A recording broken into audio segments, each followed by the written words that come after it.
Welcome to The Explainer, where we get right to the point on big ideas. Today, we're going to talk about a career strategy that basically flips everything you've been told on its head. It's called skill stacking.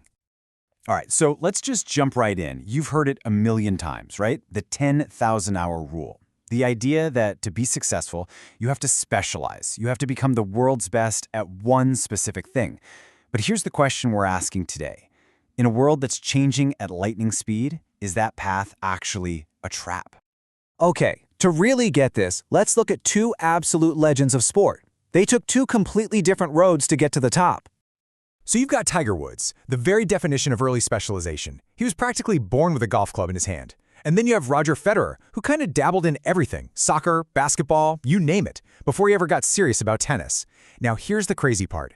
We love the Tiger story, but author David Epstein's research shows that Federer's path, that sampling period, is actually way more common among elite performers. It turns out, having that range, that breadth of experience, that might just be your secret weapon. And that idea, the power of combining different skills, that brings us to a concept that's, frankly, a game changer for how we think about careers today. Okay, so what is skill stacking?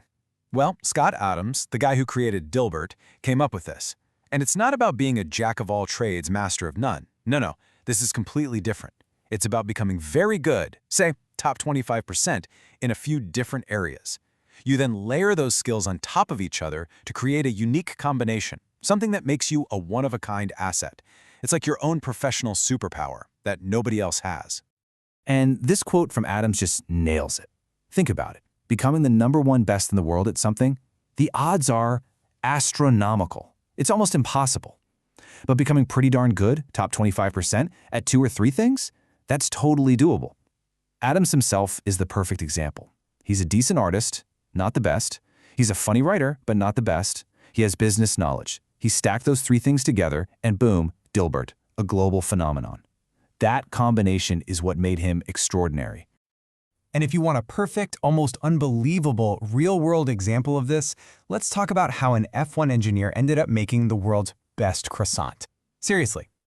This is the story of Kate Reed. She didn't just quit her job as an aerospace engineer to become a baker. Nope. She took her engineering brain, all that knowledge about precision, airflow, refinement, and problem solving, and applied it to the art of making croissants. She stacked her deep engineering expertise right on top of traditional French pastry techniques. The result? Something completely new, something the world had never seen before. A bakery that people literally line up for hours to get into.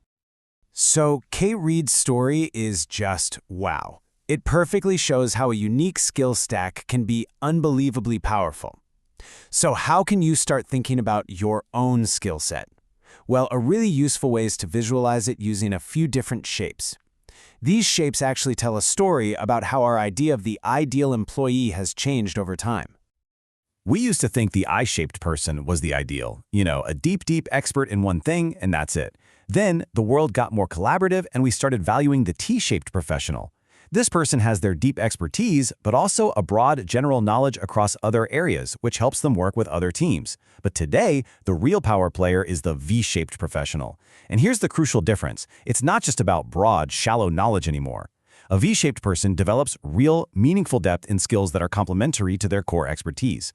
They're not just collaborating, they're bridging gaps, they're innovating, and honestly, they're the ones who are built to last in a world that never stops changing. Okay, so this V-shape sounds great, right? But how do you actually build one for yourself? The key thing to remember is that this isn't about just randomly collecting hobbies. It is a strategic, intentional process. And you can get started with a really simple 3-step framework. First, map your core. What's your I? What are you already really good at? Step 2, identify the skills that would multiply the value of your core skill. Ask yourself, what could I add that would make my primary skill 10 times more powerful? If you're a writer, maybe it's learning SEO. If you're a coder, maybe it's public speaking. And step 3, and this is the most important, you gotta test and validate.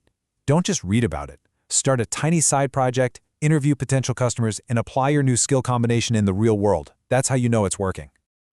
And you don't need to go back to school for 4 years to do this. The key is to learn in an agile way. Embrace things like micro-learning, short videos, quick articles, to absorb new ideas fast.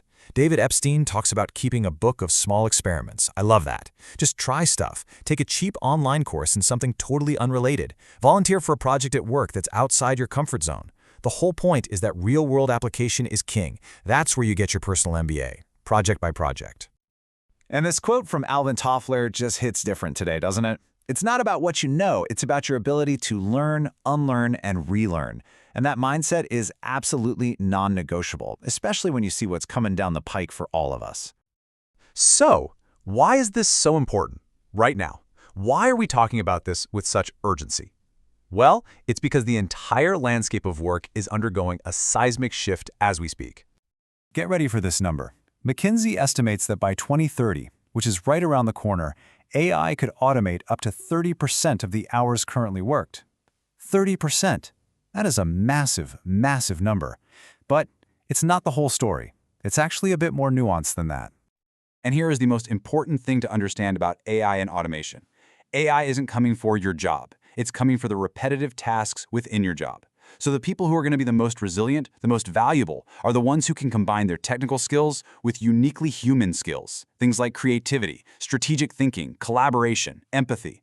Your real defensible value isn't in one skill that a machine can learn. It's in the creative, messy, human way you stack those skills together. Now, if you're listening to all this and thinking, man, I'm too old for this, or my career path has been all over the place, I want you to hear the story of Frances Hesselbein. She got her first professional job at age 54. So what happened? Well, all those years of volunteering and community organizing gave her this incredible, unique skill stack: leadership, motivation, strategy, logistics, that you just can't learn from a textbook. And it turned out that unconventional background made her the absolute perfect person to become the CEO of the Girl Scouts and completely turn the organization around. Her winding path wasn't a weakness, it was her superpower. And that really brings us to the core message here from David Epstein. Don't feel left behind. Your journey, with all of its twists and turns, all the things you tried and maybe even failed at, that's not a liability. That is the exact process of building your unique, powerful, and defensible skill stack. In this new world of work, your range isn't just a nice to have, it's your greatest strength. So remember that. Your path is your power.